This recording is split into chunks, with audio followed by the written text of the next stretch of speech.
రాజా, వంశీ రాజా, ఎంత అందగాడివి, ఇలా ముసలాడివి అయిపోయావేంది రాజా? ఆ జైలు దెబ్బకి లైఫ్ మీద విరక్తి వచ్చింది పో సాని అన్న. హే, ఇప్పుడు నువ్వు ఏమన్నా? అందుకే రంగు వేయడం మానేశా. అది సరే, మనం నెలల తరబడి బొక్కలో ఉన్న ఎవరు మన ఇంటి వైపు తొంగి కూడా చూడలేదు, కానీ ఆ అంబటి రాజా ఇంటికి మాత్రం అంతమంది క్యూ కడుతున్నారు. ఏముంది, ఆ సైకో గాడికి కులాలను రెచ్చగొట్టడం అలవాటేగా.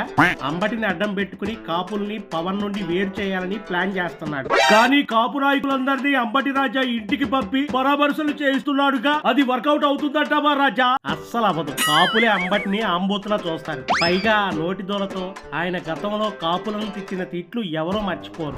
తెలివి తక్కువ వాళ్ళు, ఆవేశపరులు, మాంసాన్ని ఎక్కువ తింటారు, మందు బాగా తాగుతారు, ఇవన్నీ ఉన్నాయి లక్షణాలు కాపుల్లో.